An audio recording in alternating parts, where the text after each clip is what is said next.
in Portugal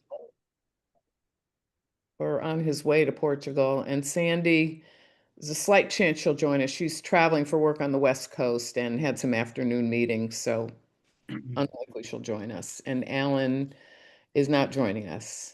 So we're it. Welcome, everybody. This is actually our October meeting. And we have a lot to get to. So let's start with the minutes. Did anybody have any further comments about minutes? No? Somebody want to make a motion to approve them? I move we approve the minutes. Okay, someone second? Second, Tom, yes. Al is not back yet. Marilyn, Yes. Derek, Yes. Lily, Yes. Zaina, Yes. George, Yes. and Mark. Yes. And I vote yes, and Al's not back, but that's okay. Great, thank you. So Jessica, do you want to talk about the liquor license? We discussed this at our last meeting, and there were a couple of questions which are included, the answers in Jessica's memo. Do you want to talk about it a little bit? Yes, of course. So earlier this month on the 8th, we talked about the proposed option to allow those with the beer and wine only liquor licenses on premises to potentially convert to a all alcohol license based off of the new state policy that we would need to adopt locally. And you guys had a few questions that I have been able to get the answers to, thankfully. One of the first ones was whether or not the existing beer and wine license holders would actually be interested in converting. And the answer from all of the ones I was able to reach out to, which was about 2/3, said that they're not. And the reason being that a lot of them are chain restaurants that are just doing the easy beer cans and then just a wine bottle to pour a couple of quick glasses, a lot like more small dining rooms with more takeout options. They don't have or others have limited space and a room for the full bar, and just generally like the ease of just doing beer and wine, where there's no pouring, like you can just pour it, not have to mix. But in terms of another question that you guys had, which is if there's a liquor license waiting list, there isn't currently. Earlier last year, we did actually get a couple new all alcohol licenses. So we actually have 3 all alcohol available. We have 0 beer and wines available. And then in terms of different requirements between the beer and wines versus the all alcoholic beverages licenses, in terms of locally, there's nothing at our level for the ABCC. The things that the licensing team came up with was that for all types of licenses, you have to have the serve safe training, regardless if it's mixed drinks or if it's just pouring the beer and wine. So that'll be the same. The liability insurance certificate might increase slightly because of the fact that you're pouring stronger beverages, but that will be based off of more population count, how many people can actually be in the building based on fire code. And then a crowd management certification might be something that the businesses would acquire that they may have already, but they might need to upgrade depending on which types of alcohol they're using. And then the last question you guys had was about the alcohol or the cost difference between the 2 licenses. The beer and wine only is a flat $2,000 fee, regardless of the size of the space and your hours of operation. For the all alcohol, the lowest is $3,600, and that's for those that are open till midnight. So there's a $1,600 difference between the beer and wine and then the first version of the all alcohol. And then it increases from there. If you're open until 1 a.m., it's $4,100, so an increase of $500. And if you open until 2 a.m., it's $4,850. So there is a bigger cost hike if you're open to the latest possible time. The majority of those that we have are the open to midnights with the $3,600 range. I did talk to a couple of people that have the all alcohol. They said that the price point, for them, isn't too bad. They said there's a few people that have other locations in like Cambridge and the Boston area, and they said comparatively it's a lot cheaper. Whether that'll be the same opinion across the board, I'm not sure, but the handful that I talked to were saying that it's not too bad in terms of the price hike. So depending on any newcomers that come in, whether or not they'd be interested, be a conversation we can have. But I think Just to that, confirm, those are annual fees, right? yes, annual fees. Thanks. Anybody have questions, comments? Jessica, did you happen to, when you were talking to them, hear what Boston and Cambridge charge? Like, A is it lot, very well, for different? Boston specifically, they were talking about the fact that they had to buy from other places. Oh, And okay, it was just in that part of it. this like the six-figure range for transferring a license over based off of the kind of backdoor relationship between the businesses. In terms of the actual city fees, I think they were higher than ours, but it was primarily those cross-restaurant deals that was more common because Okay. those two locales tend to not have any available. But we're still pretty competitive, just like on the base level rate. Yes. Cool, thanks. Anybody else? So there's some language proposed here for a vote. A motion to endorse the town's adoption of the state's new liquor license category amendment, MLCC 128-12D, and to authorize the chair and vice chair, excuse me, to work with staff to send a letter to the select board regarding the endorsement. So basically, we support this effort to make it easier to get an all kinds liquor license. Does anybody have any comments, objections to that? No? Somebody want to move it? I'll move it. Okay, second? I'll second. Second. Okay, Tom, Yes. Al, Yep. Lily, Yep, Derek, Yes. Marilyn is not there. Zaina? Abstain? Okay, George, Yes. Mark? Yes. And I'll vote yes. Okay, thanks. So that's going to go to the select board sometime, not in the immediate future, is that right? Yes, the expectation would be that if there was enough interest, they would potentially be the petitioners to move it forward for the Springtown meeting. Springtown meeting. Okay. Thanks, Jessica. Thank you. Okay. It is not yet 7:15. Can we do a quick staff update while we wait for 7:15?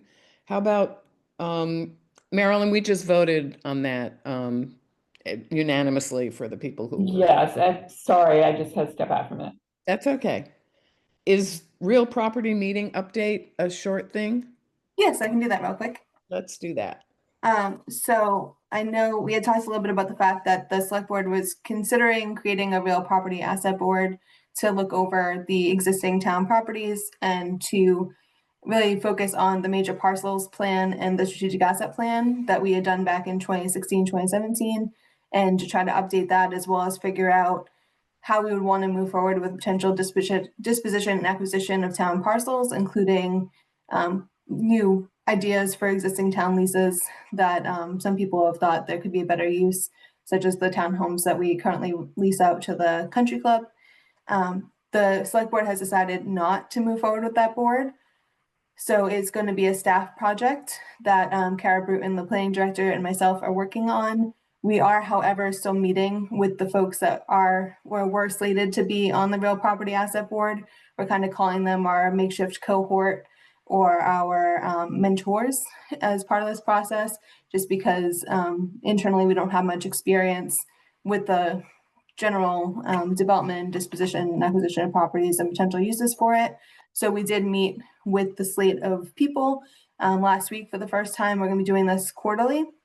So last week we just talked about which of those charge items that were originally being pushed for the select board was going to be priority for us. So what we're doing is a top down and a bottom up approach. The bottom up approach is a bunch of data collection. We already have a bunch of different individual spreadsheets and information across departments based off of what was useful information to the department for their specific use. So we're gathering all of that information, compiling it all into one place. So we have everything we could possibly need to know about the different properties, last time it was renovated, when the leases are up, how long we've owned it, anything that we might need to know, both for disposition, acquisition, renovation. This is the open space, the parks, the schools, parking lots, any buildings. Next month or next quarter, so in January, we'll be meeting with the group again to go over, there's 3 upcoming leases that'll be coming to term in fall next year. So that's going to be our big topic for January. And then the top-down version is to really start doing some proactive outreach to a lot of the major parcel owners and just generally have discussions about different opportunities that could arise, as well as internal conversations with departments as to what the priorities are for what properties might be of interest or what kind of things people are looking for. There's, of course, a lot of conversation about community pools, community center, that kind of thing. So coming up with options and expectations for what people want to see, as well as later on down the line, coming up with a potential fund pool for any kind of money to put towards these purchases for potential acquisitions as they come to term. So that is everything for now. Is anybody from EDAB on that group? Yes, George Cole is. Oh, good. Okay. Thank you, George. Great. Jessica, I had a quick question. Are there, you had said there's a couple leases coming up. Are you selling leasehold interests in things or more just fee simple underlying asset? Like wow, I'm just kind of curious. Well, so far we're not taking any real action to sell or anything like that, and we haven't gotten that far into the discussion, but it's more just trying to come up with whether or not the lease should be extended or not. Currently, one of them is one of the country club townhomes. It was a 3-year lease.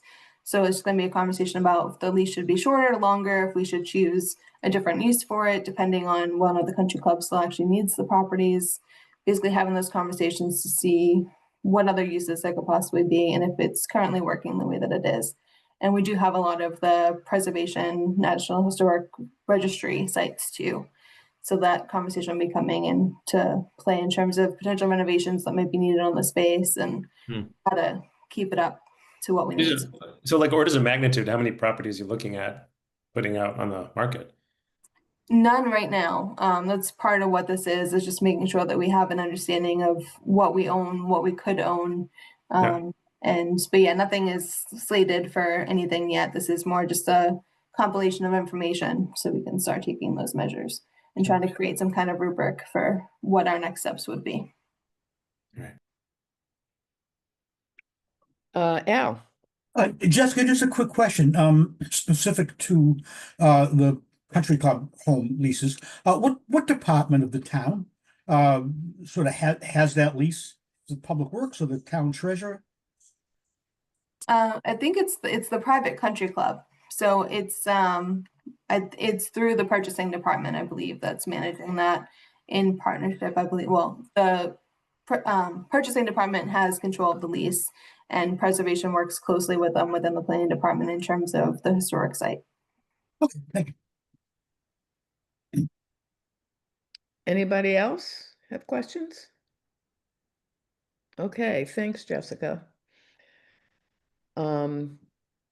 We have another minute. I think we can start. The next item is our discussion and public hearing and potential vote on warrant Article 8, which is the light pollution warrant article, which we talked about in August. And I'm going to ask Aaron or Jessica, there was an advisory committee subcommittee this morning. I'm going to ask Aaron and Jessica were both on that. So I was going to ask Aaron to bring us up to date on what happened there before we start our conversation, if that's works for everybody. Yes.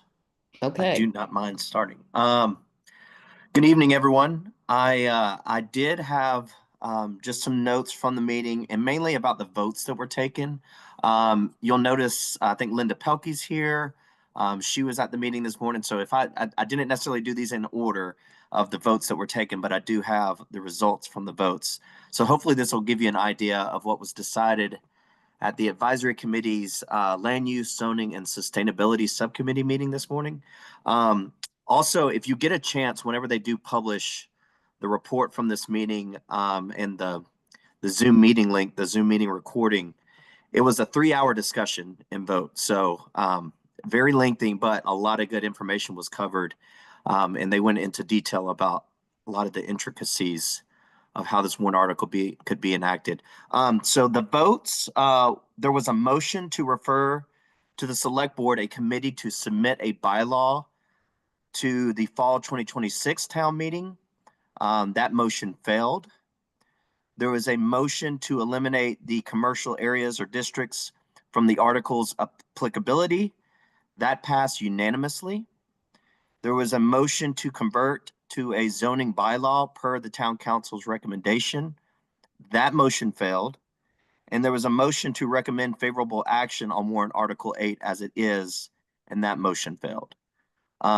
So like I said, there was a lot of really good discussion about how to make this warrant article more favorable so that the advisory committee could vote on it. But the one vote that would be of interest to EDAB is that the vote to exclude the commercial areas did pass, and it passed unanimously for this subcommittee.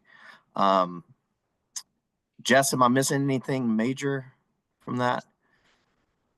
No, I think that's the key points. There was talk about the definition of light trespass, whether it should either be eliminated or extended to be, forget what the word was, but just like an extraneous amount of light trespass rather than just a general Excessive. level. Excessive, thank you. Excessive light trespass. So either broadening it or taking it out entirely. But they There didn't was make any also- votes on that. I didn't mean to cut you off, Jess. I just remembered that there was also a very, very lengthy discussion on the legality of the warrant article as it's currently written. So I know that here, again, we're mainly concerned with commercial areas, but I did just want to point that out too, that they discussed that this morning as well. Yeah, it's, you forwarded to us a very long memo, which I didn't read since it just came an hour or so ago, but from town council. Basically, he doesn't think that this is legal, but I don't think we need to talk about the legal issues. There are plenty of other people who can do that, and that's not, I believe we only have one lawyer anyway among our EDAB members, and so I don't, hopefully there's not a lot of reason to get into the town council's memo. We need to focus on the impacts on the commercial areas. Lily, did you have your hand up before we get started? Nope, you answered my question. I just wanted to know whether Joe thought it was legal or not. Oh, I think that was, Aaron said that that was a large part of the discussion this morning. That's one of the reasons it took so long.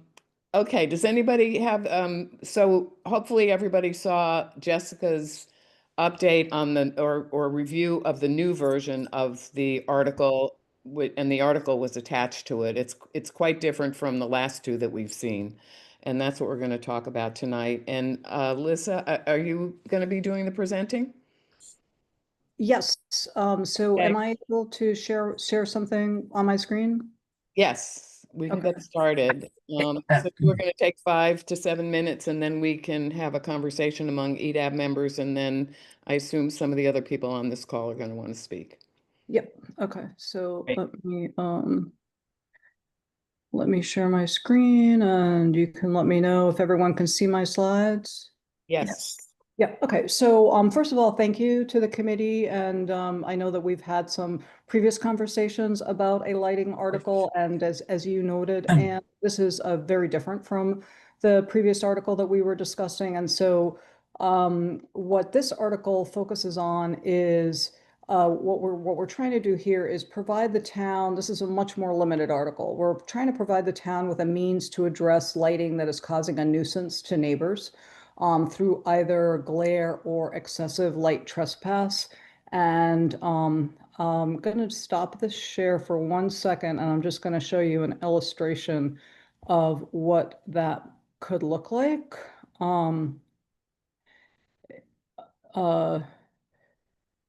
So if you see this picture, this is a house that is quite lit up.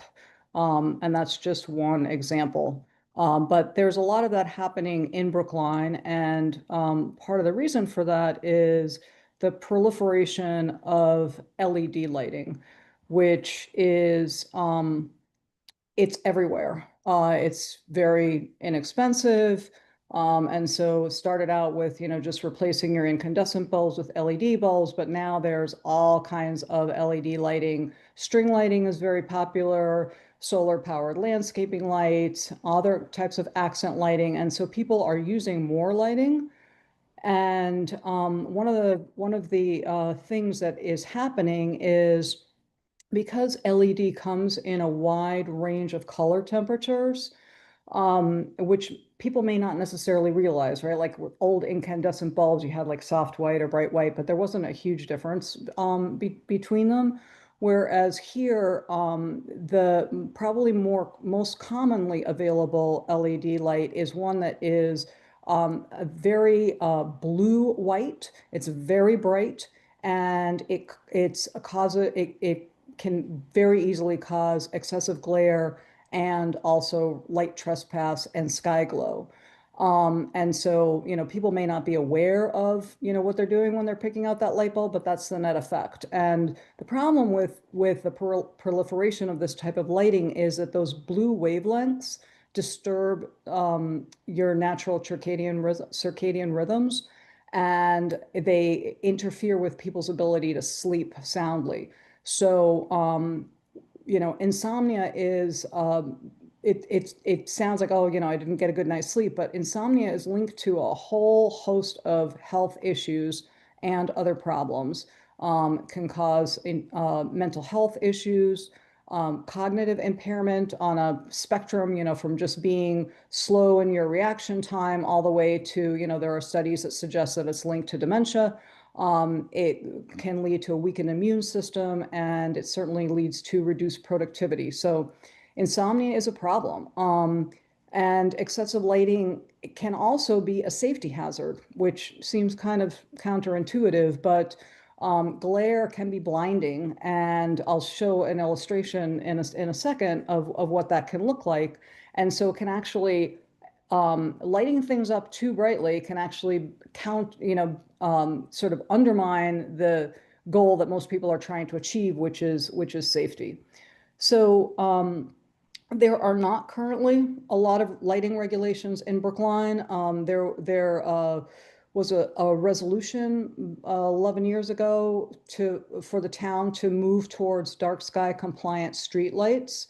But as far as residential and commercial properties, there are limited regulations. They focus on things like signs, which, as members of the business community, you would be very familiar with, off-street parking facilities. There's a very, sort of narrow and incidental regulation related to educational facilities in a residential area that basically says that, they may have to submit their lighting plan as part of their site plan review. And then there's a Harvard Street form-based zoning regulations, which were enacted as part of the MBTA compliance package. And those actually do have very comprehensive lighting regulations, but they only apply to the Harvard Street area. So a year ago, the town put forth a pretty comprehensive, what would have been a zoning bylaw for outdoor lighting focused on residential areas, but that article was referred back to the planning department. So where we stand now is the town really lacks an effective means to address problematic lighting that is causing neighbors issues. So what our warrant article attempts to do is give the town a tool to address that. And it's a very simple article. It's would prohibit commercial and residential lighting that is excessive in amount or brightness, such that it creates a nuisance to neighbors through either glare or excessive light trespass. And so I do want to comment on this concept of light trespass in a minute, because I just would like to clarify what we mean by light trespass in this article. So glare is a nuisance. I mean, we've probably all experienced glare, right? It's the kind of light that blinds you and leaves you, like when you look away, you still can't see. So glare becomes a nuisance when it can reasonably be deemed to either constitute a hazard to public safety, or if it's causing discomfort or disruption to occupants of adjacent properties. Light trespass in and of itself is not an issue. It's excessive light trespass that this warrant article would address. But light trespass is the concept of light trespass is light that is, you've got a lighting fixture on one property, and the light that it's emitting is flowing over onto, beyond the property line. So it's flowing over onto adjacent properties, or possibly even further, depending on the type of light that's there. So again, light trespass is not in and of itself an issue. Light trespass is something that's addressed in some of the existing bylaws, as is glare. What this article is focusing on is excessive light trespass. And the article would be applicable to commercial and residential lighting only. It does not apply to streetlights, nor does it apply to any town-owned property or state-owned property or federal property. So it's just privately owned property, but both, as it stands now, residential and commercial. This is a nuisance bylaw, so it would be complaint-driven, and the complainant would have to demonstrate harm, right? They have to show that it is causing them a nuisance in some way, shape, or form, and the building commissioner would then determine whether or not that in the building commissioner's opinion, whether or not there is a nuisance cause there. The bylaw has a 14-day correction period, and then there are fines that kick in. But one thing to note is that most offenses under this bylaw should be very, very easy to correct. So a couple of examples of, the most common things that are happening in Brookline right now that the town really can't effectively respond to are things like a floodlight shining onto a neighbor's property. That's very simple to solve. You can redirect the light. So it's, pointing onto your property. You can put the light on a motion sensor with an automatic shutoff, which would limit, how long the light is on. And you could also put in a different bulb that's not quite as bright. Another common source of, excessive lighting, glare, and light trespass are unshielded lights, that especially those that use excessively bright bulbs. So a very simple solution there would be to put in a different light bulb, get one that has lower lumens and is a warmer color temperature. And that would, likely remedy the situation just with that one simple action. And then finally, I showed you an example of, an excessive amount of lighting on a property so that it creates glow. So there, turn off some of the lights. Like, do you really need to have all those lights on? Or you could dim them, right? A lot of LED lighting comes, especially these smart light systems, have dimming capabilities. So the lights could be dimmed. Or put some of the lights on motion sensors. So, so those are, simple solutions to correct the problem of, causing a nuisance to your neighbors. So, we do hear a lot of people that, when they hear about this, they're like, oh, well, I need my lights for safety. And, there's definitely lighting, appropriate lighting is needed for safety. There's no question. But excessively bright light can, in fact, be a safety hazard. And that's illustrated with these two photographs. So if you look on the left, that's what someone would see with this light. And the light is blinding. So it prevents you from seeing hazards, but it also creates shadows. When the light is that bright, it creates shadows that can easily provide cover for someone who might be lurking, looking to cause harm. So if you look on the right, that's what's actually there in that picture, but you wouldn't see it because of the glare caused by that light. So other considerations related to, the nuisance that, impact of the successive lighting are that, it interferes with something that, probably many of us used to be able to enjoy when we were kids, which is seeing the stars at night. It wastes energy if you're lighting up things unnecessarily, and it has a very negative, deleterious impact on wildlife. So there are all kinds of studies that show that artificial light at night is contributing to bad things like animals dying, not reproducing, migrating birds, getting, not being able to find their way. And it's happening all along the chain. So it starts with insects, and a lot of birds depend on insects as a food source, as do other small mammals and stuff. And so when the insects are dying, then there's no food for those other animals, and so on down the chain. So it does also, it affects more than humans, but this bylaw focuses really just on the impact of that this excessive lighting can have on residents. And so, this is something that is being recognized across the country and within Massachusetts. So there are more than 50 cities and towns that have outdoor lighting regulations. Concord and Newton are among them. And there are, towns that have a history, sort of like what we're trying to do here, which is they had some lighting regulations in their zoning bylaws, and then they went far further than what this warrant article seeks to do.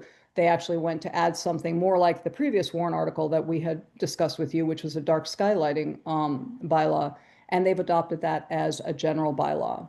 So I think what we're hoping to do here is give relief to residents who are being harmed by this excessive lighting. We deserve to be able to sleep at night. We deserve to be able to, walk safely along streets without being blinded. And so this warrant article would give the town a tool to address these, kind of egregious situations without, all of the prescriptive measures and everything, So this warrant article isn't saying, it's not saying what you must do, right? So the previous warrant article said, you have to have these kind of lighting and this type of, maximum lumens, and it has to be this color temperature. And this warrant article instead says what you can't do. And basically what you can't do is annoy your neighbors with excessive lighting. So that's a quick summary of what we're trying to accomplish, and we welcome your questions. Thank you. Thanks. Lily, I was going to say, EDAB members, let's start with you with questions and comments, and then we can get to the public hearing. So Lily, and then Al. Hi, thanks so much for the presentation. It was really helpful to hear the differences and how it's kind of changed. So I guess just one of my questions is around the education for this. So kind of what you had mentioned in there multiple times was that this is a really easy fix.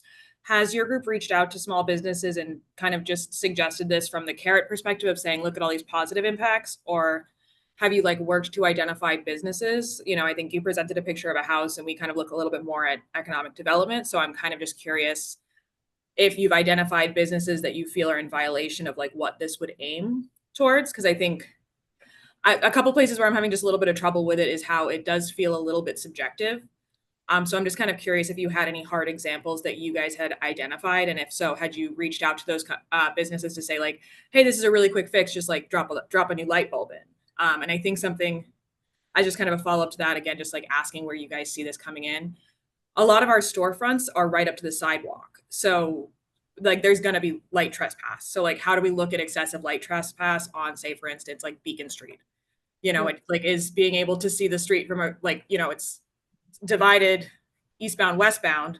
So is being able to see a business's sign when you're going westbound, when it's on the eastbound sign, considered excessive light trespass to this group? Sorry, that was a lot of questions in a bunch. So feel free if I need to circle back on any. Yeah. So Lily, let me answer your last question first, which is, we think that this article is mostly going to be invoked in residential areas, because it's really about disturbing your sleep or causing a safety hazard. So while it's possible, you cited the Beacon Street example, for light to be shining into your bedroom, I mean, Beacon Street is pretty wide. There would have to be a very, very bright light, a spotlight that's, shining kind of across the street rather than lighting the storefront. And my guess is that you know, any business has to submit, you know, if they're doing signage or stuff, they have to go through site plan review, that it's unlikely that there is lighting like that out there. So this isn't something that, you know, like I'm passing by and I'm like, oh geez, look at that storefront, it's lit up too brightly, I'm gonna complain about it. You know, you need to show that there's harm to you. So it's really more about it's interrupting your sleep. It's blinding you as you're in, like I have on the other side of my house, someone who has an extremely bright spotlight in their backyard for their parking area, and it shines like right into my kitchen. So I'll be working there and that thing is just like right in my eyes, blinding me. Fortunately, my neighbor's very nice, so I can ask him to turn it off. But you know, so I think that's more where these types of circumstances would crop up. But as far as having conversations with individual businesses, we have not had any. And I know one of my co-petitioners is also here, Ira. So I don't know, Ira, if you want to add anything to that. Well, I can add a little bit in that one of our colleagues is friendly with a small business owner near Cleveland's Coolidge Corner, and has had some conversations, and we'll give him a little walking tour, and he was surprised at how little his friend knew about lighting, and I think that might be a common finding, but that's one data point. Well, I actually had a conversation with the person who did that tour, and I'm not sure that that's the right way to describe it, but Madam Chair, may I have a very brief follow-up on that too? yeah, no, the point is that we have a lot of commercial that you still have this in both commercial and residential areas, and the issues are quite different in the two areas, and the impacts on the businesses in the commercial areas are different. And yes, Lily, you can, and then Al.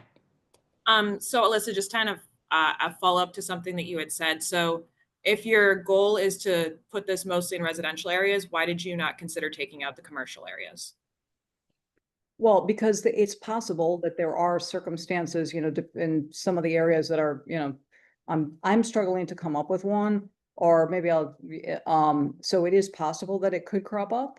And, you know, so we didn't want to leave out residents who might be impacted by some type of egregious lighting that happens to be commercial lighting. So that's how we submitted the article. I think you heard from Aaron at the beginning that the advisory subcommittee did, their recommendation is that we limit this to residential. It's something that we're considering. But you know, that, it's just you know, we're just starting this process. Thank you. Al, and then Derek. Thanks. Alyssa, could you elaborate on the definitions or metrics of what's excessive glare, what's excessive trespass? So we do not have any definitions or metrics in the current bylaw. It's structured as you know, it's kind of one of those things of you'll know it when you see it, which is how the town operates today in terms of lighting. So if you look at the existing lighting bylaws that say that, you know, that should not cause light trespass, or it doesn't use the exact same language, but, you know, basically says the same thing, excessive glare, or excessive light trespass. And that was a big point of discussion with the advisory subcommittee this morning about whether we could add standards. So it's something that we are looking into, but right now there are none. It's just, you know, you have to make a case as a complainant that this is too much and it's harming me. Thank you. Derek? All right, Alyssa, thank you again for your presentation, and I appreciate all the efforts that you all are putting in to continue to work through this process. I guess to that end, I think we're all asking in various ways, you know, if you could be willing to enter a process where you get more rigorous about defining appropriateness by zoning districts. So I guess, you know, I always tell people that dark skies are great, you know, and it is appropriate in certain contexts, smaller places like Sedona, Arizona, where a lot of this started, are absolutely appropriate, and their commercial districts fall and blend right in nicely. We don't have the luxury of having these small concentrated environments, and as such, if we can be rigorous in the way we define commercial versus residential, and in some cases, even if you can define metrics for these adjacent conditions, that could certainly help. And a community like Morristown, New Jersey, didn't adopt dark skies, but took that sort of approach to how they define critical infrastructure overlays, transit overlays, commercial, as well as residential, and broke down specific light level guidance in that approach. If you could take that and apply a little bit of rigor, I realize enforcement is a completely different conversation, but would you all be willing to kind of explore a very specific zoning based approach to define the appropriate criteria? I'm all for a full cutoff, but there are just a number of operational accessibility issues that I am concerned about. And if you can't apply that rigor, I think it's really hard to move forward, in my opinion. So just an observation, and I'll leave it there. Thank you. Yep, thank you. Any other EDAB questions before we open this up to the public hearing? Marilyn? You're muted, Still Marilyn. muted. Alyssa and petitioners, we're very interested in seeing your very different approach, and appreciate your coming to explain it in detail. I guess my question or comment is, it's related to what other folks from EDAB have said, but I just want to put a little bit of a procedural gloss on it, because my questions have to do with really how does this get implemented. What's proposed is a very subjective standard. It's actually, this one is literally in the eye of the beholder. Is the lighting excessive? Is there glare? The building inspector in a complaint-driven process might potentially have, really quite a few complaints. Hard to tell, but I'd be interested in knowing whether you've thought about the position of the town staff in the building department. Do you expect a heavy load of complaints? Where and from whom do you expect the complaints to come from? Have you considered whether it's helpful for the select board, which is in the warrant article authorized to issue regulations, whether it's helpful to have regulations establishing specific standards of the sort that Derek and others have been talking about before the program starts? Is that something you envision happening? I guess if you could just talk a little bit more about really what's supposed to happen in implementation of this. Sure. Thank you, Marilyn. So that was a topic of extensive discussion this morning. And with Commissioner Bennett was at the meeting. And so from a practical perspective, people are complaining now, right? So there is lighting nuisance exists, and they're complaining to the town, and the town lacks an effective tool to respond.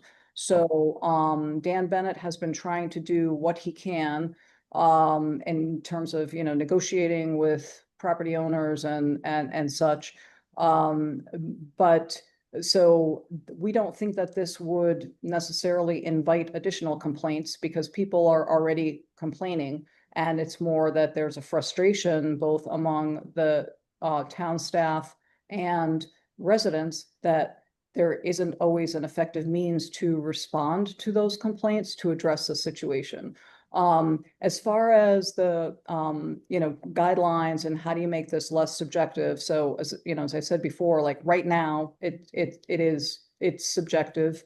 That was also a topic of discussion. And so what we have been asked to go back and do is look at whether we can add standards, because there are different instruments that can measure light levels and stuff. If we could add standards so that it wouldn't be as, I don't want to say that it's arbitrary, because, I believe that Dan Bennett is a very reasonable person, but you know, he may not always be in that job or whatever. So you want to, like, I understand that some people would prefer to have measure something that's measurable. And so that is something that we're looking into. So Maria Morelli, there were a lot of town staff at our meeting this morning, so we had a very fulsome discussion. Maria Morelli indicated that there are standards that the town already has, and I don't remember off the top of my head if it was from the last fall's warrant article that they ended up pulling, or if it's from the Harvard Street zoning, but that we could look at those and see whether or not, and then the question is, can we get them included in the article, right? Because that would be at the discretion of the moderator, or perhaps there may be other means to get it included. So we are definitely looking into that. Thank you. That sounds like a whole large discussion and an intensive amount of work for either what you're doing right now or for the select board if they were to embark on trying to set standards and regulations. That it's a highly technical area, and that would be a substantial piece of work for the select board and the town staff. I think from the perspective of EDAB, what we would be very interested in is whether any standards, whoever develops them and however they're developed, whether any standards can really take into account the special needs of commercial enterprises, economic vitality, commercial areas, even if commercial zoning areas are excluded, as the advisory board subcommittee was interested in doing. Even if they're excluded, there are still businesses that rely on certain kinds of lighting for their operation, and maybe they may be in residential areas, and that doesn't eliminate the problem of subjectivity in making a judgment about whether the neighbors are reacting more strongly than is, perhaps necessary in the situation. And so I think we would continue, at least speaking for myself, I want any process to continue to be able to distinguish between commercial areas and commercial business needs that need different lighting standards and strictly residential areas. Mm-hmm. Yeah, okay. Mark, you're next, but can I just ask a question, which is when you were talking to Dan Bennett about, you said he's getting complaints already. Do you have any idea whether any of them, or if so, what proportion of them are coming from the commercial areas? Or are most of them residential complaints? Ira may know the answer to that question. I don't. That would be important to understand, I think. Mark.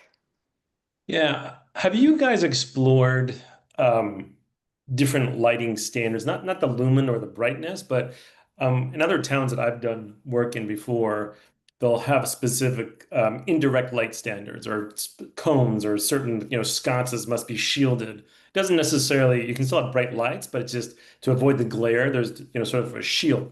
But have you kind of explored that angle of it? So it's not so subjective, but you're actually looking at direct or indirect lighting types.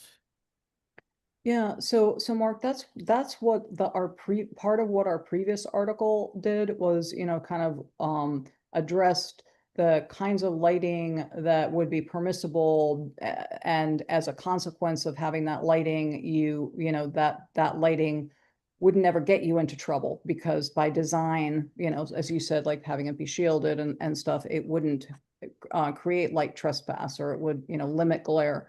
What we decided to do with this warrant article, because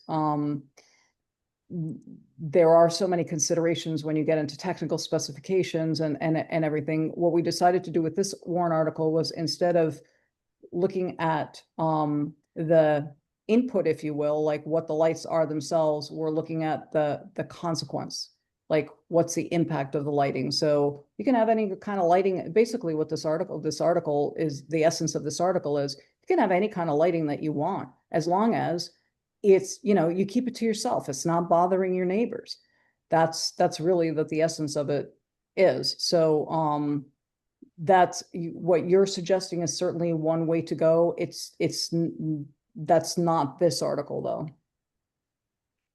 Okay, Ira, and then I'm going to open the public hearing. So I just wanted to go back a little bit to metrics and say that there are metrics that are sometimes employed to describe light trespass. And we have decided not to use them in this case, just to simplify the job of the building commission. And more generally, the Illuminating Engineering Society publishes lots of guidance for very different types of environments in a series of publications they call RPs, or can't remember what it stands for, but basically professional standards. So those are available, and in the kind of warrant that we were looking at before, that you saw the presentation of back in August, that's the kind of resource that we would take advantage of. Okay, thank you. All right, I'm gonna open the public hearing. if Can I you- ask one more question, if you don't Yeah. mind? If I may I ask the proponents to, in 25 words or less, just help me understand how this proposed action will support Brookline's economic vitality, business environment, or the affected workforce? Anyone, please. Well, I think it can help make them healthier, give them a healthier workforce. I'm not sure how measurable that would be, but part of the intent is to help with various ailments that can be exacerbated by excessive light. Anybody? Okay, thanks. Mhm. I'm gonna, EDAB members will be able to talk some more afterwards, but I'm gonna open the public hearing, so use the hand raise function, and Linda, you're first. And if everybody can be relatively quick, that would be terrific. You've heard our conversation. We don't need Yes. to get into issues that are not related to the economic development. Okay, well, I was going to try to just fill in a little bit more information about the discussion and the reasons, what we were thinking at the advisory subcommittee, because it's very relevant to some of the concerns raised by Derek and others. So we did acknowledge that different areas of town might require different standards. There was an understanding about that. If you recall, in our noise bylaw, there's different standards for at night, during the day, because the background conditions are different, that sort of thing. And we asked the building commissioner directly, would having metric standards to help him make determinations out in the field, would that be helpful to him? And he said yes. And so this is why we proposed the referral motion. And my imagination goes to a committee with representatives from all the various concerns about how this is treated. And I would hope that someone from EDAB could be on that.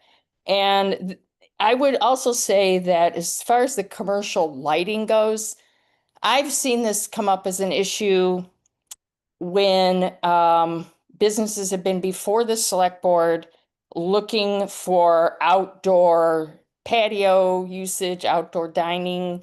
I don't know if it's in the outdoor dining regulations, but there was the Iris Hotel on Webster Place, for instance.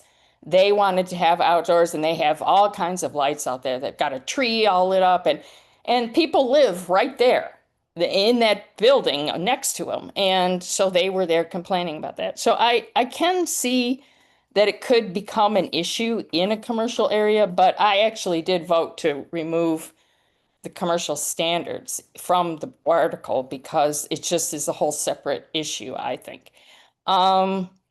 So, I mean, I think that there is a need for this. I've heard people complain. I mean, I live in a part of town, there's no hope of getting relief from the glare. It's just here. You know, I need room darkening shades, so forget about it. But so I would ask maybe you guys to think about how you feel about a referral motion.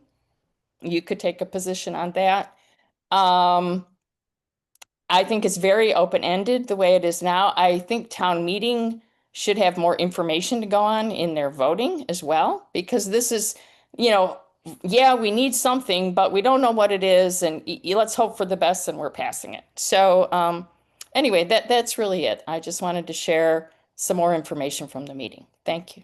Thanks, Linda. Mhm. Anybody else on this call want to speak? Now's your chance. I don't see any other hands raised, so I'm going to close the public hearing.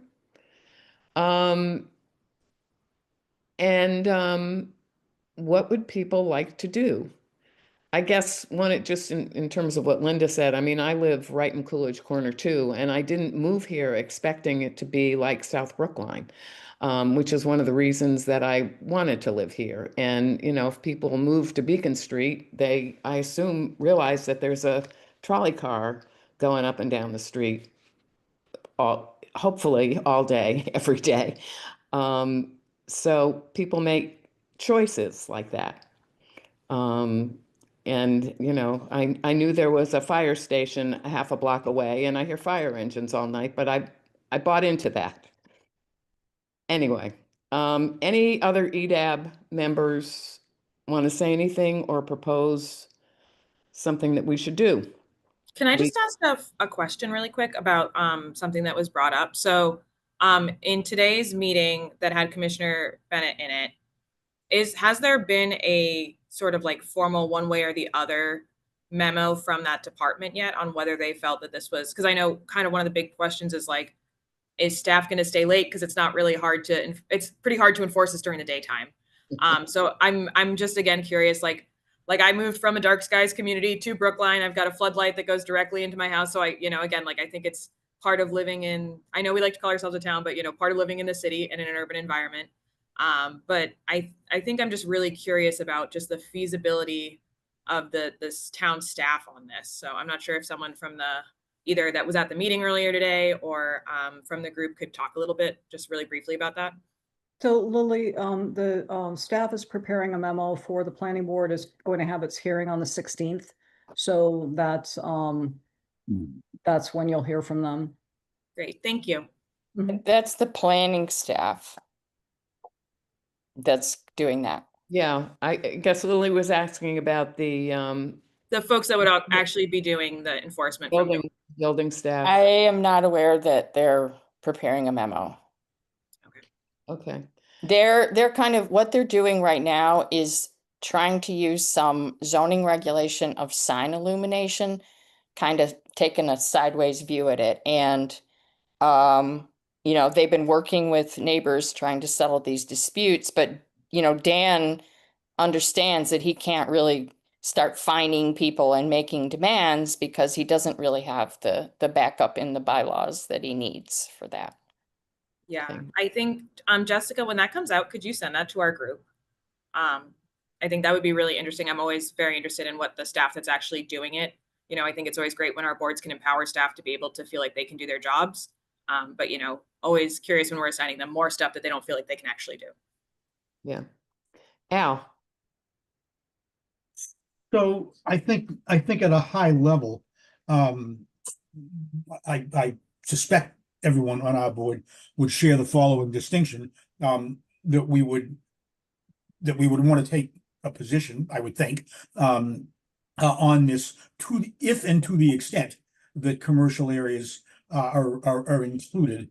And I take note of Marilyn's point that there could be commercial businesses, depending on how one wrote that exclusion, you know, not in commercial areas. And I would agree with her slightly broader view of that. But I think if this affects businesses, you know, reflexively against everything that affects businesses, but I think we would agree with advisory. I certainly would, that if this affects businesses, you know, for now, we would not want to see it go forward. I would also think that as EDAB, we'd simply be agnostic, if that were not the case. And, you know, those on our board who are town meeting members would have their own view of this, if it doesn't affect businesses. But I would think that as EDAB, as you know, in that, as EDAB, we don't care. So do you want to propose a motion? Yeah, if we can figure out, consistent, I mean, from my perspective, consistent with what I just said, what that motion would be. Uh, um, uh, I Can mean, it some, go I mean, on? yeah, I mean, someone can help, if I'm stating this wrong, but I would move that we, I would move that EDAB would support, removal of, business districts, or businesses to the degree that they're different, from the applicability of this. That's not necessarily, and that, well, let me stop there, because I'm not sure what the parliamentarily correct motion here would be. One of our earlier discussions had 4 zoning categories that we were suggesting excluding. And I imagine that there may be some other I mean, they covered all the commercial areas, I believe. Mhm. Is it likely that there are businesses outside of those zoning areas? Anybody? Does somebody know the answer to that question? No, but I think, and to your point, we could, move to send our recommendation to planning or to the select board saying that we want these 4 things stricken, as well as any other commercial properties that would be impacted. And that EDAB does not have, EDAB feels agnostic about the rest of the article as it does not apply to our charge. I think that could be. The one that comes to mind is the Clearflower. That's what, I was thinking about that one area over there, but I think there's probably another one somewhere, Yeah, a one-off. So I would just hate for us to say that we support it in all residential areas and then impact a business that we just didn't think of off the top of our head. well, I don't think we need to support it in residential areas. I think what we need to do is suggest that it's excluded, that the zoning areas that we're talking about are excluded. And as Al said, just be agnostic on the rest of it. It's not something I mean, if this was just about residential areas, we probably wouldn't be hearing it.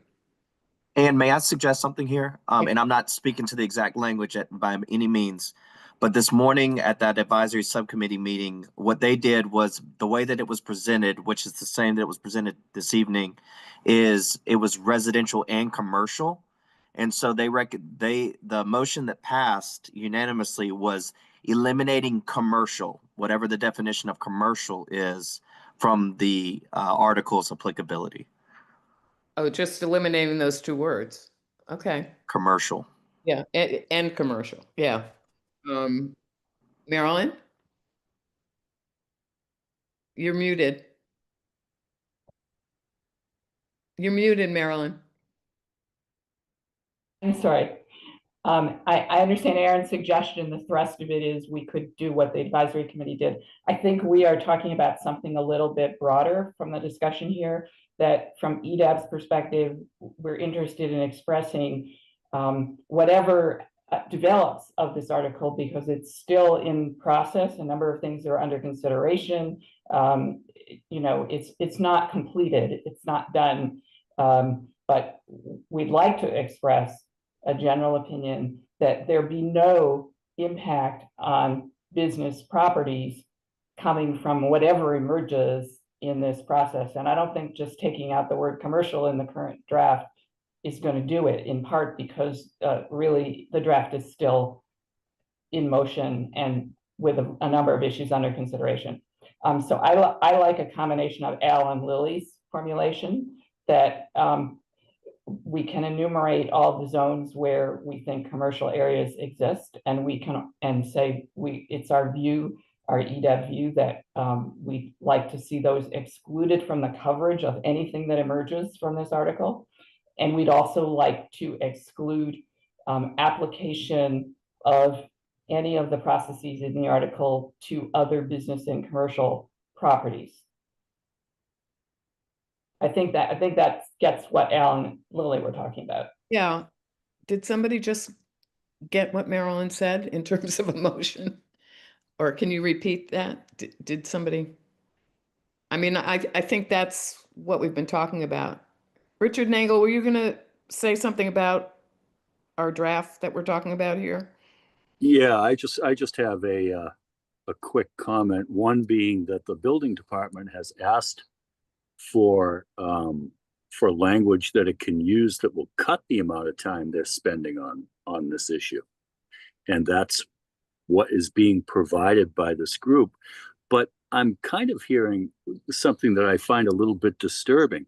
If I lived across the street from a Dunkin' Donuts that had a spotlight on it that was shining into my bedroom all night long, is EDAP telling me that they would take an agnostic position on this?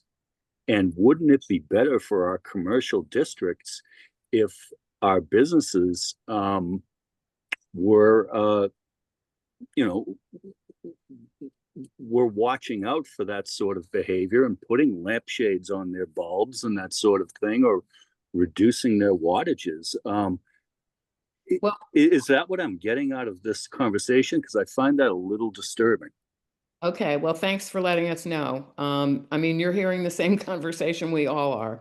And I think our point is that the impacts in the commercial areas, I mean, I'm not aware of a Dunkin' Donuts in the middle of a neighborhood. Usually they're in commercial areas where lots of people walk by and people can drive in. And again, I'm a good example. I mean, and I moved from a residential neighborhood right to Coolidge Corner for a whole lot of reasons, and I'm not surprised that there are lights, that there's noise, that there are fire engines. I mean, people make those decisions. Anyway, we're back to Marilyn's proposal. If we can get some language that we can vote on, that would be helpful. Zaina. I just had a quick comment on this definition of commercial. Commercial also includes hospitals. Commercial is not just retail. And I think we're just getting a little bit lost here in this definition. It's not about the storefront that's, shining a light at 2 a.m., which actually I don't see happening all that time. I think there's definitely an issue with neighbors and their floodlights. So that's the residential component. And I just wish we knew what percentage of the light pollution is neighbor to neighbor versus commercial to residential. We just have no data here. And Right. I'm finding it very difficult to agree or disagree with anything that's being said because I just have no idea the magnitude of scale of the issue, the enforcement that you've all brought up, and whether the lighting levels we're suggesting are adequate. So for this to be effective, it just really requires more definition. Thanks. Al? You're muted. Sorry. I think the piece that was missing from what Marilyn, Lily, and I all said is that if application to commercial districts were not excluded, that EDAB would then, in that case, be in favor of no action. If they are excluded, we don't care. Couldn't. No, that Lily? I think one of the other things that one of the petitioners brought up that might also be worthwhile is if we don't want to make, I think to Zaina's point, do we want to make a recommendation that we think that this should go to like a moderators committee at this point? Just because we feel that there isn't the data relevant that we would need to feel comfortable like making an action one way or the other or recommending an action one way or another, because I think, again, Zaina's point is a really great one of saying, how many of these businesses do we know? Like, do we have any, like, can we see all of the complaints that are coming in and like logging them residential versus commercial versus, commercial business versus commercial hospital? So I think that could also be another option if we want to take a more scaled back opinion on just specifically that point. Well, we could do that totally separately, I think. I don't think we need to do that. I don't disagree with what you're saying, but I don't think that, I think we need to take a position on this article. And as it's currently written. And I think from the well, Derek has something to say. I was just going to say that somehow getting language that excludes commercial Mhm. properties. I don't know if it's Right. commercial zoning areas or commercial properties or whatever, is the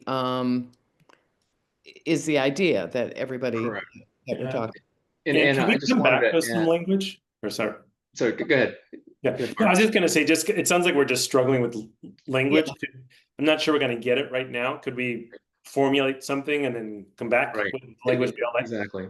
Come Agreed. back. So to Mark's point and Zaina's question, I think when we last discussed this in August, we defined quote unquote commercial for now as I think 4 specific zoning districts. I think we called out the L districts for local businesses. I think we called out the G district. We also identified GMR as a subset of G, that's medical research. And we also had, I believe, O for businesses / offices, and the last piece is industrial. So I think those are the 4 primary groupings, Zaina, of what we've defined as roughly commercial-esque, recognizing that there's some industrial, there's some that kind of cross in between, but it's L, G, GMR, O, and I. And hopefully that we can kind of wrap into our language in terms of the appropriate zoning districts for now. But Mark, you're right. We're not going to get it right on this one, but let's start with these 4 primary zoning districts for the conversation. So can we make a motion that EDAB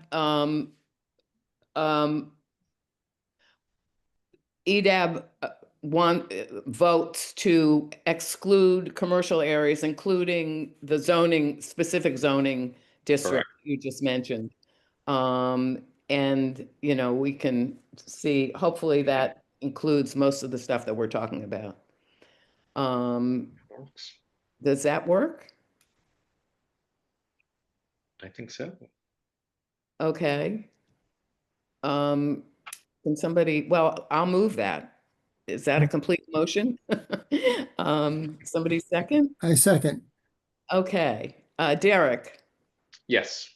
Lily, Yes. Tom, Yes. Marilyn? Are you there? She may not be here. George? Yes. Al? Yes. Mark? Yes. Dana? Yes. Marilyn, are you there? I vote yes. Okay. So we'll draft a letter to the people we normally draft letters to, saying that. Okay? Okay, thank you very much, Elisa and Ira and everybody else. Thank you. Appreciate it. Thank you. Thank you. Thank you very much.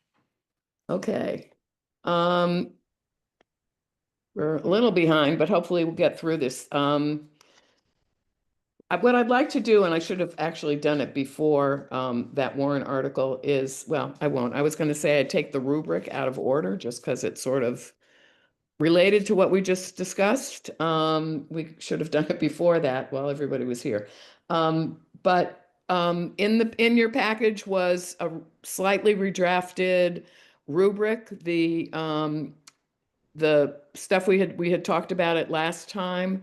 The directions that we'd like to give town warrant proponents, things that they should think about before articles are submitted. And somebody suggested last time that we run it by someone on AC and in town meeting, and I ran it by my neighbor, Alec Lebovitz, who's on both. And he thought it was a really good document. He noted that there's not a lot of legal stuff in there, which there isn't, but that plenty of other people take care of the legal stuff. I mean, that's not how we usually approach things. And he sent, I didn't even know, the advisory committee has a similar document, which he sent as well. So it's been redrafted. I don't know if people have other comments. And then Jessica, can you talk a little bit about what's going to happen to it, assuming we approve it? So once we decide if we want to move forward with the rubric, SBDC has expressed interest in using it themselves. And then after that, the outreach would be to the sixth floor in terms of the select board office and town administrator's office to talk about what we would need to do to get it incorporated into the town meeting process, including some conversations with the moderator, as well as potentially working with them to reach out to other boards and commissions. Because I know we talked about in depth about wanting to have this be a little bit more comprehensive across all boards and commissions, since it really is a multi-group discussion for most of these different warrant articles. So it would be starting off on the sixth floor and seeing where they would want us to take it and how we can navigate the process of spreading it to other folks and getting it out to potential petitioners for next town meeting. Okay, so do we need to vote to move this forward through the process, or can we just do it? Does anybody know? I believe we can just do it. I know we talked about adding a timeline in there too, and the timeline's not officially added yet, but I believe we can just move forward with it. But if anybody, I mean, it'd be good to know if anybody has any hesitation, but otherwise. Is everybody comfortable with that on EDAB? Is anybody uncomfortable? Let me put it that way. Okay. Well, thank you, everybody, for your comments. It's been helpful.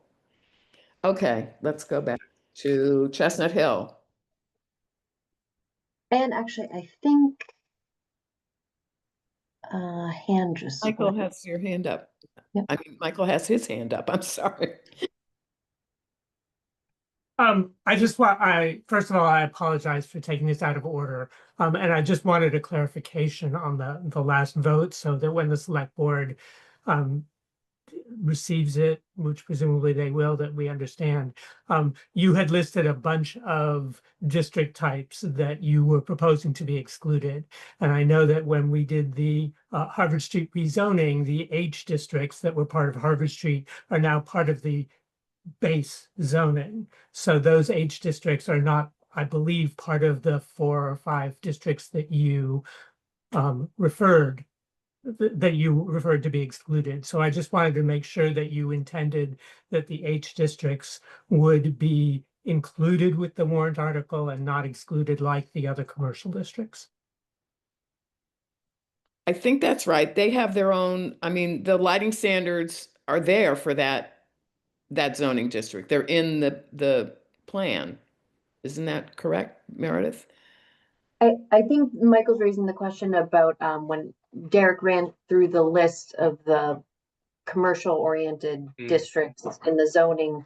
I don't think Harvard Street was called out in that. And so I think Michael's just saying, was that intentional or perhaps not intended? Yeah. That's right. Okay. But you're right. To your point, Michael, we do need to factor in the age, right? Okay.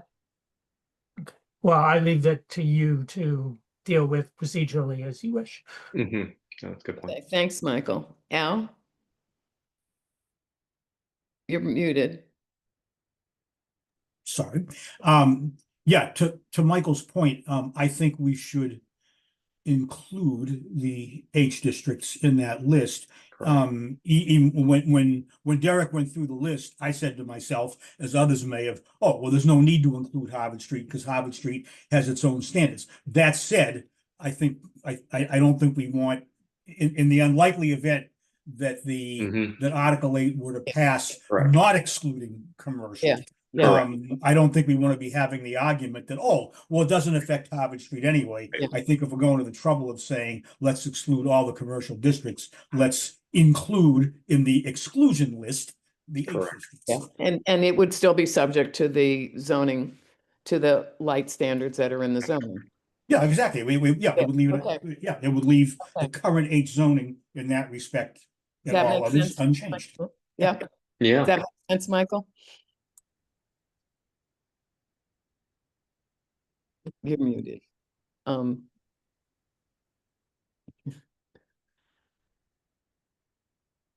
Yeah. Okay. I thank you very much. I don't know whether you need to take another vote or not, or just amend the vote that you had. I leave that to your procedural choices. Should we vote to include that in the list? I'm going to move that we vote to include it in the list, just to be clear. Somebody Yeah, I'll second? second. We still have a quorum here. Al? I seconded. Okay, but I'm taking the vote. Oh, yes. Lily? Yes. Tom? Yes. George? Yes. Derek? Yes. Zaina?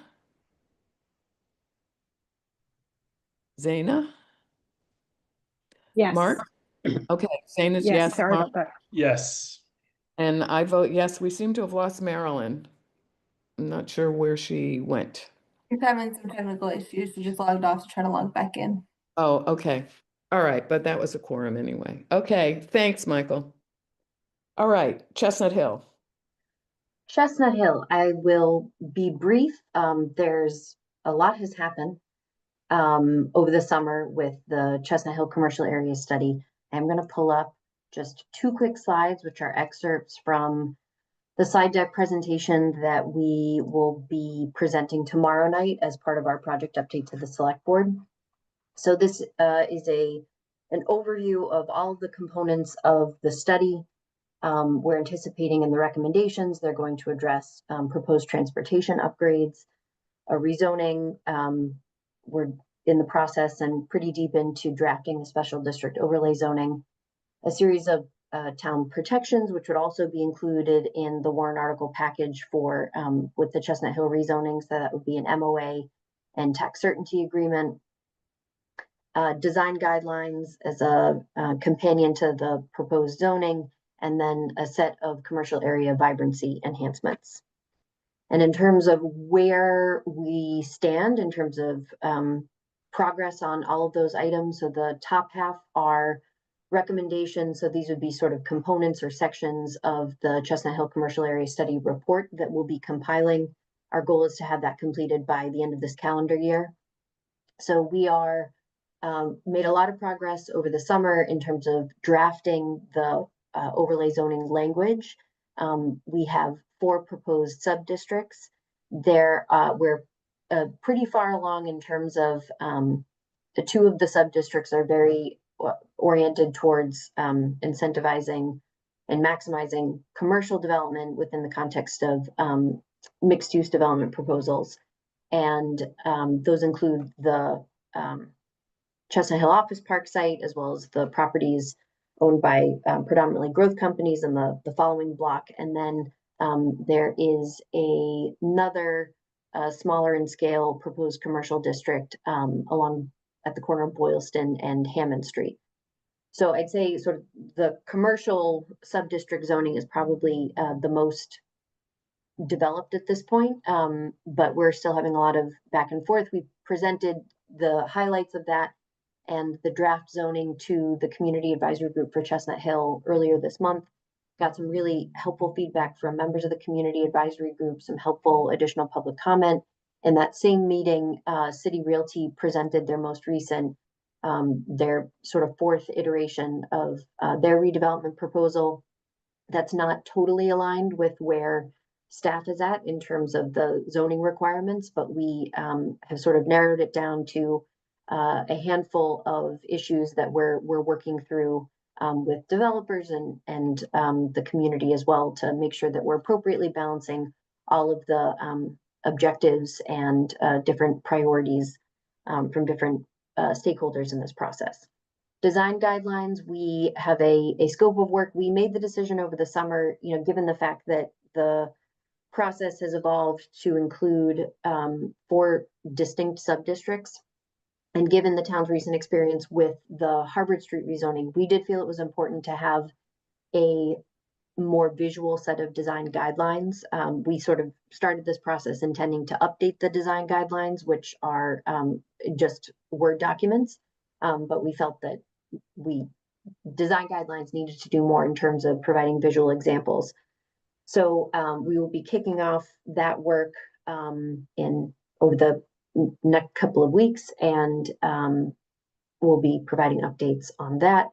Transportation infrastructure upgrades, we're about 1/3 of the way through our transportation study. So over the summer, we were working with the consultant on the existing conditions analysis, and then we are about to start diving into proposed infrastructure improvements.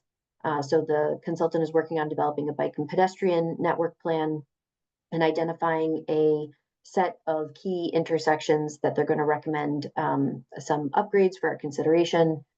And then the third phase is we're hoping to kind of pressure test the area infrastructure based on the upzoning that we're contemplating.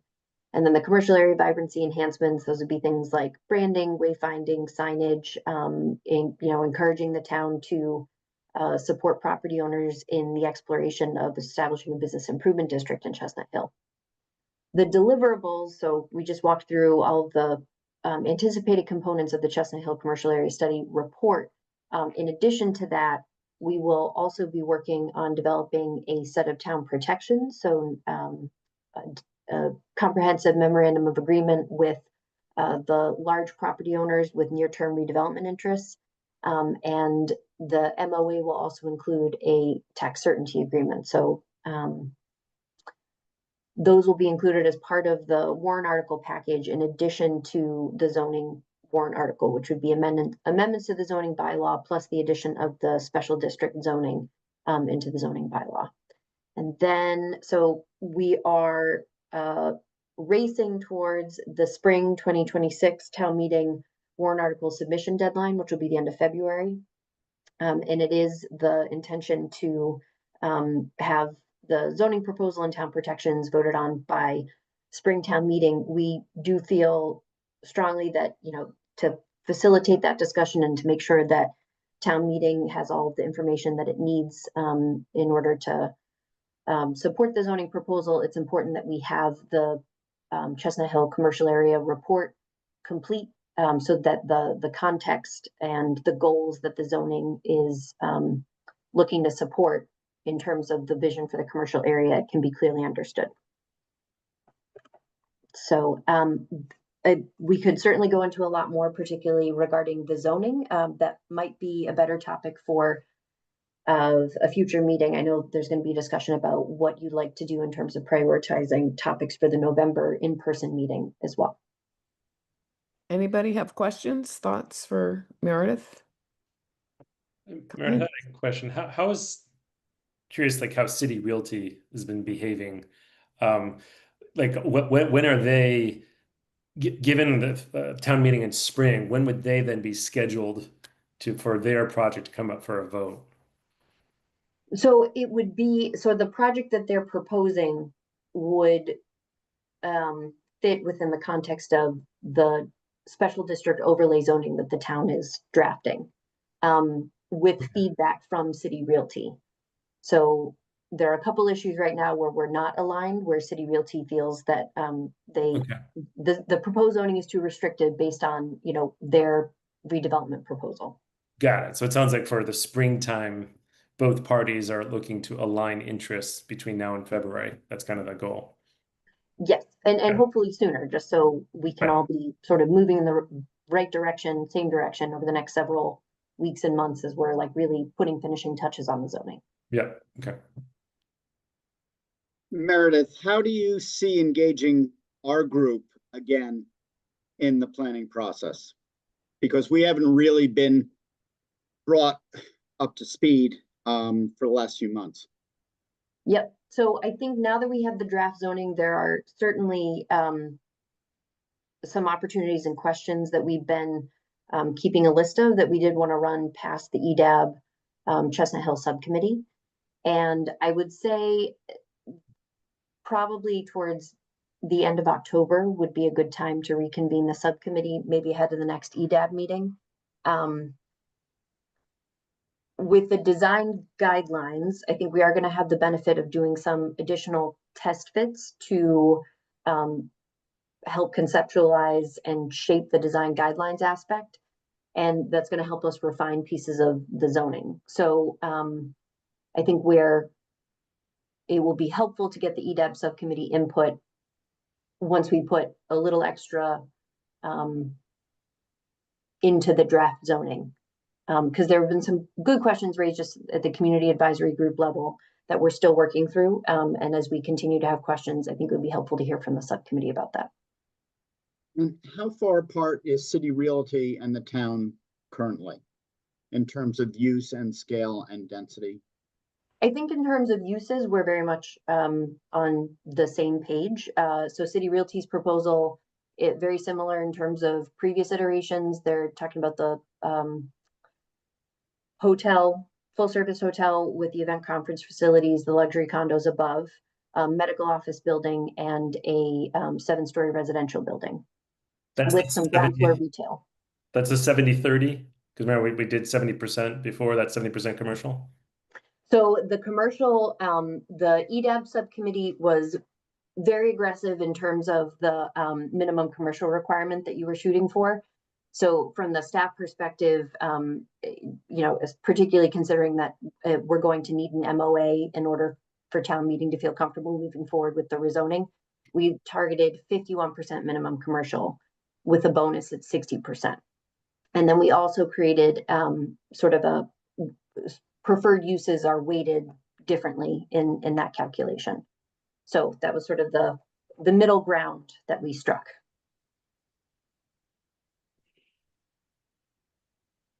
Anyone else? Welcome back, Marilyn. I'm glad you're back on. Sorry, and just to finish George's responding to George's question, the issues that we are there are several issues, but I'd say the core ones are there's a proposed sky plane along Heath Street. So the Heath Street step backs are an issue that we are working through. The open space requirements, I think we were pretty aggressive in initial drafts about our expectations around the open space for the 4.0 commercial. And then some of the ground floor requirements in terms of we have the 60% minimum commercial. And I think we just need to refine that more given that we're anticipating more campus style development. So those are kind of the 3 core issues that we are thinking through.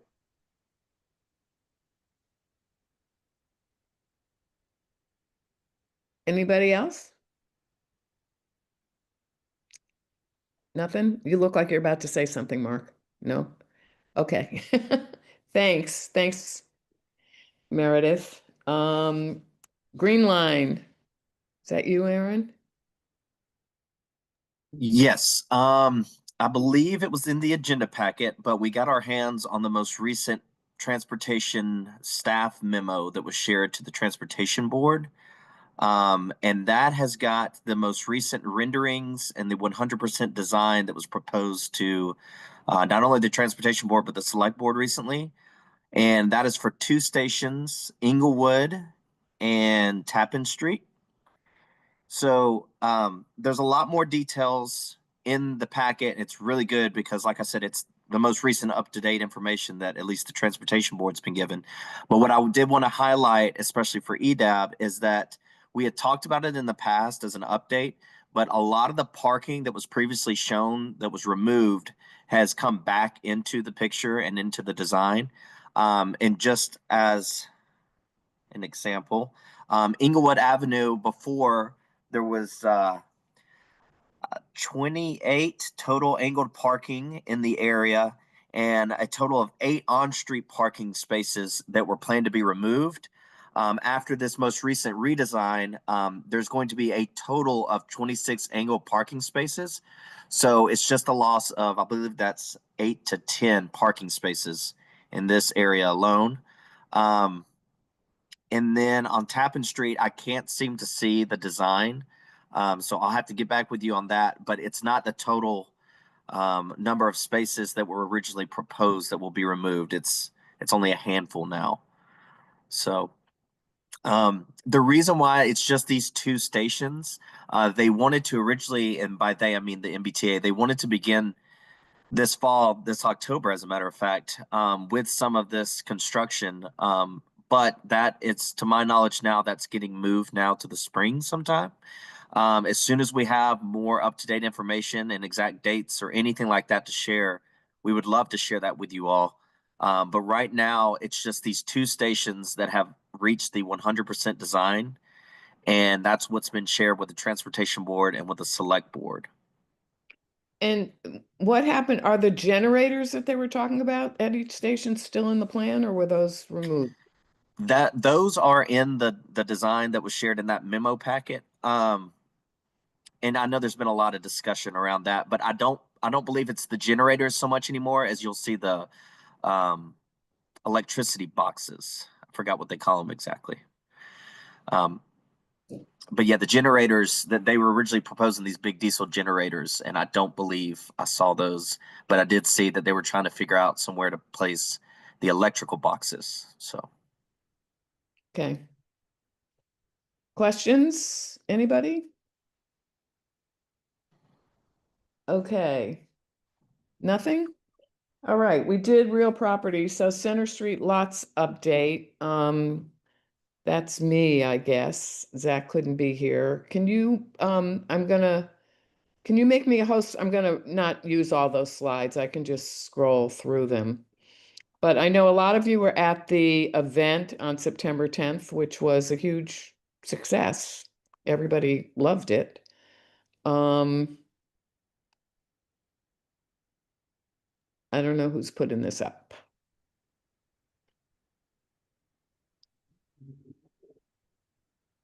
And I don't have your slides ready. Jess, do you have them? There's Zach's, I don't have it. I mean, it's Zach's presentation. Let's see if we can get Okay. this. Sorry about that, Ann. Give us That's just 1 second. okay. I'll go to the bottom line is that the committee voted last week, I think, on our favorite is the side lots, which there's a rendering of, which was also the favorite of everybody, a huge percentage of the people at the event. Thank you.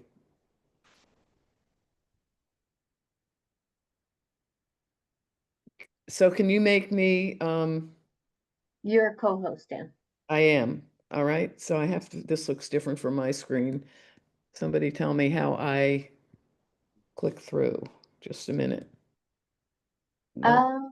So I think Aaron might still need to click through for you. Yeah, or we can Jess still might click need to through click from your end. Just tell us when you want the Okay, next slide. yeah, all right, so yeah, go to the, I don't remember exactly what's here, but go to the next one. Thanks, Aaron. For those who weren't there, there were about 250 people. I think there were more in the room, but about 250 people participated in this feedback session. And so they did some word clouds. You can see on the bottom, 228 people submitted all these word cloud things for Coolidge Corner generally, and then you can go to the next one. And the most important priorities changed a little from that questionnaire in that preserving parking is down to number 4, but adding green space, open space, and public plaza and housing were the top 2. And then a lot of people want to add more retail. You can go, and so this is the side lot proposal with a garage on the left is on the east lot is the garage with housing in front of it. I don't have a pointer here. And then a large public plaza, large enough to hold a slightly enlarged farmer's market and improve farmer's market. It'll have power and stuff that they don't have now. And then it's more housing on the right with retail downstairs. And then on the left, on the west lot is housing with a walkway in the middle that goes from the path from Winchester Street out to Center Street, which you can't really do now. So that was the preferred alternative for the people who were at the Coolidge, and it was not a unanimous vote on the committee. There were 2 people who don't like any of them, basically. But that was the preferred option. And I think there might be these were the reactions to the side lot. I'm not sure we need to talk about, can you just go through and I'll stop you? So the side lot, you can see in the bottom, got considerably more votes than the others. And go to the next one. If people, you can just flip through. This was the grove, the trees, and this next one was the side lot. And this is the one with the colonnade, with the sheltered farmers market and other things along along the back of the CVS and stuff. And then we had the underground one, which nobody liked. And what's happening now, these are some estimated, very estimated costs just to build these things. It has nothing to do with what the private sector would build. It has nothing to do with any revenue that might be anticipated. These are just very rough numbers. So what's happening, I think that may be it. If people want to take a look at this, comparing the different options. But what's happening now is that Spec Dempsey is preparing analyses for operations and maintenance, as well as traffic and parking impacts for all three of the scenarios, not the Grove, but the other three. And those are going to be presented to our committee later this month. And after that, Spec Dempsey will be crafting their final report, which should be available at the end of the year, and they're presenting it to the select board in January of 2026. And the committee's drafting their own report just on our process. But after that, the committee is still going to be functioning. I think you can take this down now, Aaron. The committee will still be functioning, and we may want to add some people to it because we're going to be looking at how you do this. And we'll want to look at potential public-private partnerships. One of the things I forgot to mention that some of us brought up, and which the side lot seems to be most able to accommodate, is a phasing scheme so that we don't lose all the parking at once while whatever's being constructed is constructed. That seems to be critical. I mean, it doesn't seem to be, it is critical.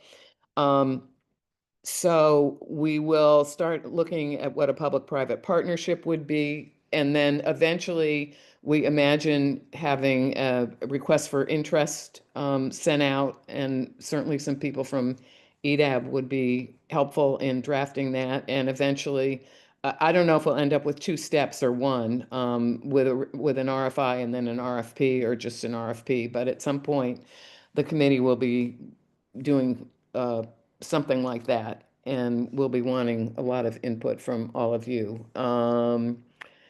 And then Zach, I'm just reading what he said. As an aside, there was a very small but interesting staff discussion a few weeks ago regarding whether it might be possible to hold joint working sessions. Let's say EDAB and the Watts Study Committee both created subcommittee working groups to explore a PPP, public-private partnership, and working together. The Small Business Development Committee is also very interested in how this all plays out. But that's where we are at the moment.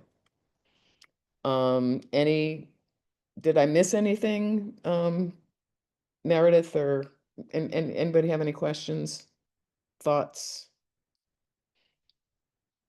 Al? I just have a compliment to the committee and the team.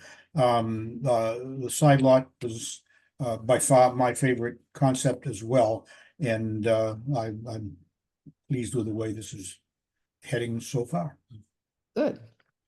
Thanks. And I had a question, does zoning get changed before the RFP goes out? Meredith shaking her head no. I was going to say that's a good question. We haven't talked about that at all. We'd have to wait.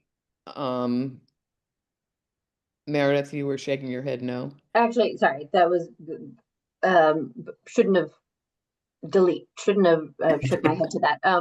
We are, so we're coming up on, Spec MC is now kind of closing out the scope of their work. And part of what's still owed in that and what they're going to be presenting is a recommended roadmap of next steps that I think the committee can use and sort of refine. But I think, yeah, there'll be a lot of conversations about sort of mapping out next steps and staff conversations with town council. And so it's a good question, and we still have a lot of homework to do in terms of next steps. Yeah, and just one suggestion. I'm actually working with B&D, who's a P3 consultant, public-private partnership consultant, and they're great. And just, you know, how do you extract the most from the private sector is what they do. So I think it'd be helpful just at least even to talk to them. I think would probably be just some great input Good. to the process. Yeah, that'll be, like I said, once we get, once the select board is briefed in January, that's basically the end of Spec Dempsey's work. And then we'll be moving forward and need a whole lot of help from all of you in this process. Anybody else? Okay.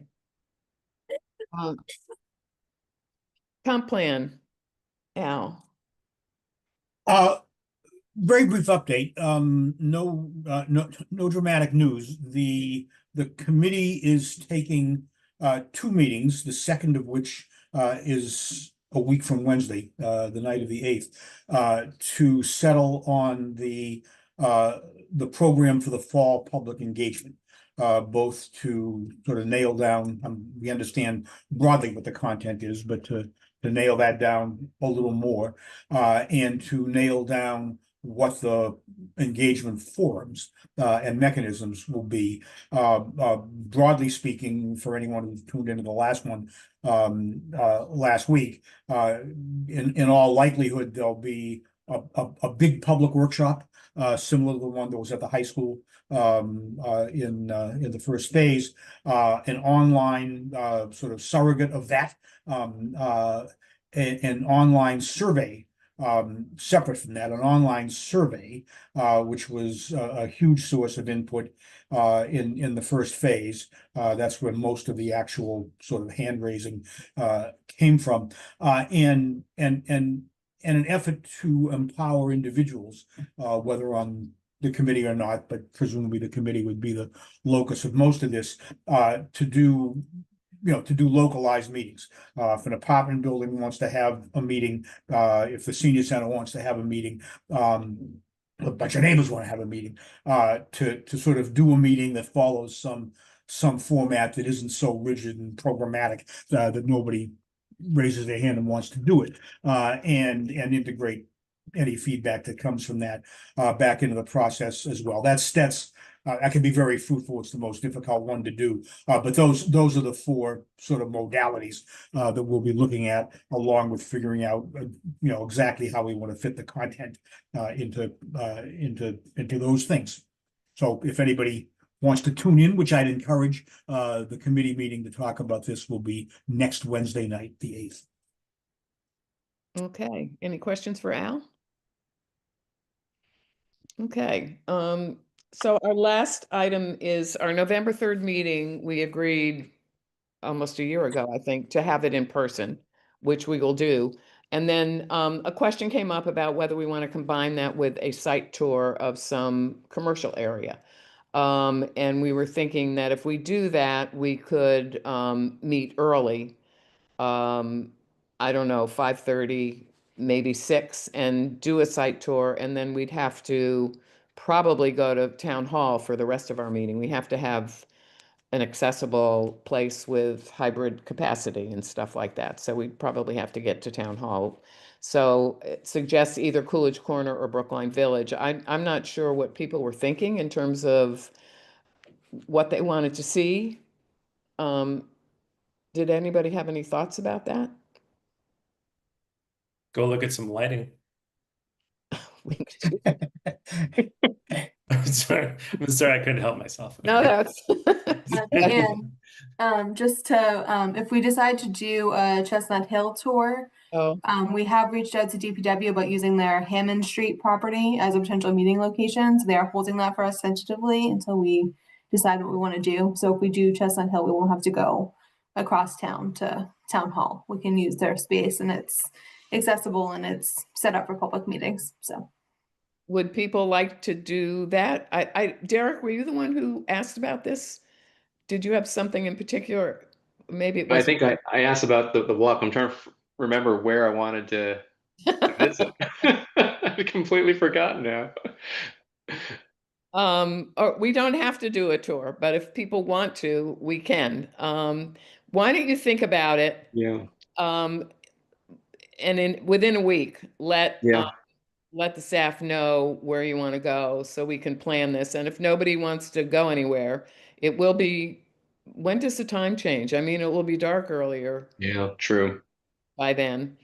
That Or we weekend, can isn't just it? have our meeting in person in Town Hall. Hmm. We have a room booked in Town Hall, right, Jessica? Okay. yes, we do. We have a choice, but let's decide in a week or so. Okay? Sounds good. Anybody have a problem with that? Okay. Anybody have any other things? Okay. That's it. I guess we're losing 2 Starbucks. The one in Coolidge Corner is already closed. I guess they all closed. Where's the second one? Commonwealth Avenue, Oh, but the one in Brookline Village is not being okay. closed. What's most important to you? That's right. Good point. How many It's actually in- Starbucks? I think we're losing 20 in the area. 20 How in many the Starbucks area. are in Brookline total? 2 in Brookline. Those three that There's that were 3 just of which mentioned. 2 are losing. Yeah. Okay. We're losing 2. And it hasn't been mentioned yet, but 2 of our Dunkin' Donuts are getting transitioned into a Dunkin' Donuts / Jimmy John's. What is Oh. Really? What? Oh, What is that? It's a new and innovative concept. And I think it's one on Com Ave close to the college students and the one in Coolidge Corner. And there's Jimmy some John, parking for children. Jimmy John's are subs and they're damn good. Is that right? Maybe that'll be our tour. We'll go to Jimmy John's. Never heard of it. there Love you Jimmy go. John's. One thing that it's very public now. I was surprised that it's so public, but I'll mention it since it is, which is that King Arthur Flour has been talking to people in Coolidge Corner and looking for a spot for about 5,000 square feet in Coolidge Corner. What they do, I don't know if any of you have been to their place in Norwich, Vermont, but it's a huge, it's like going to the Ben & Jerry's factory now. It's a huge tourist destination in Vermont, and they have a store. You can buy all their flours, you can buy mixes, you can buy baking stuff. They have classes there. They have a cafe, all kinds of stuff. And apparently they had a pop-up last Christmas in, I think it was at Christmas time on Newbury Street, which they loved, but they want a place where people can park more closely because people buy 10 and 20 pounds of flour there. And it's hard to get to your car at the Prue or on the T or whatever from Newbury Street. And they've been looking for apparently some time, and they're really excited about Coolidge Corner. So if anybody can figure out how to get 5,000 square feet together very quickly, that would be nice. That's the problem. We'll move the CVS back across the street to the other CVS, and then we'll give them new CVS. That would work. But there aren't a whole lot of spots that they have apparently looked at the old Santander Bank building, the historic building, and that does not work for them. Yeah. But they've been.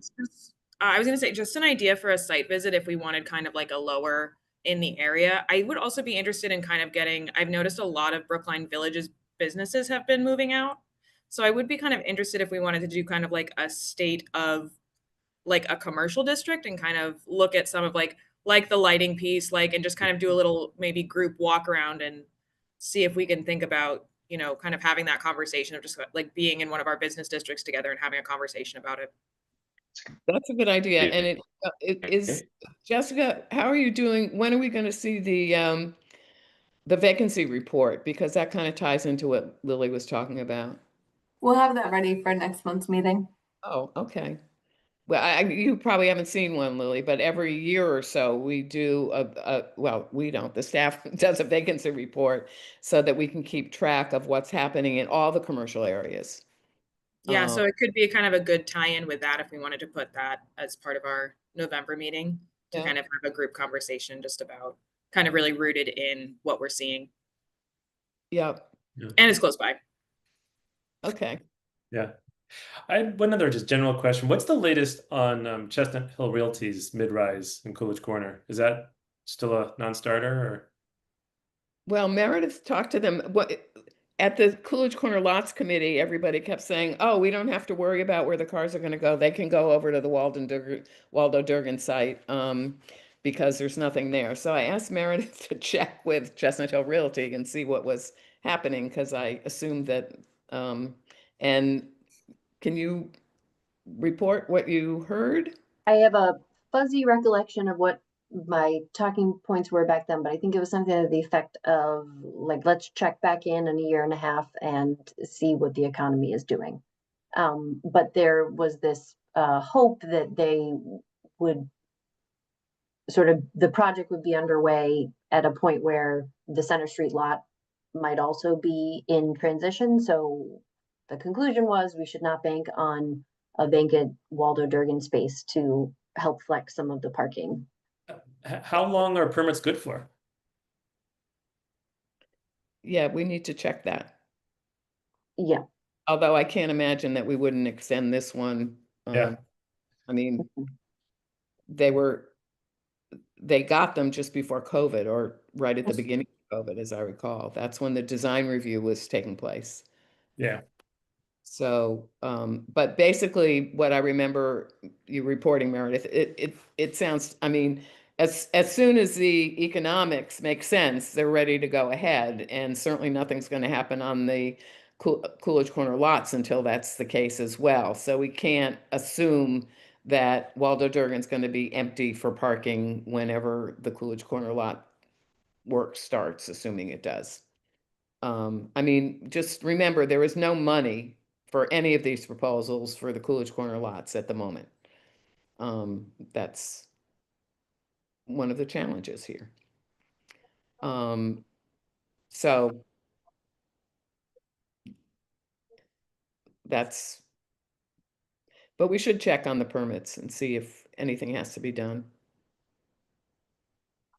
The other thing, just while we're talking about permits, and I think Zach is working on this.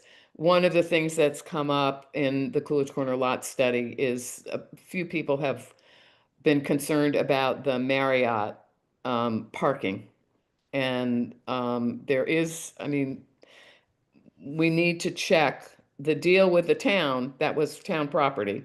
And the lease has requirements in terms of how many parking spaces are available for the public. And one issue is that nobody knows about it, but they are there. I don't remember the number of spots, but Zach discovered that people who were complaining were the Iris lot and the Marriott lot are close to each other, and the Iris lot doesn't have the same requirement, and people were getting turned away thinking it was a Marriott lot, I guess. So that's been an issue that we're working on. Anything else? Okay, it's 8:59. So let us know, let the staff know about tours, and we'll figure it out in the next week. Otherwise, we'll see you in town hall on November 3rd. Okay, Looking forward. thanks, everybody. Thank you. Everybody. Thanks, everybody. Good night. Bye-bye. Good night.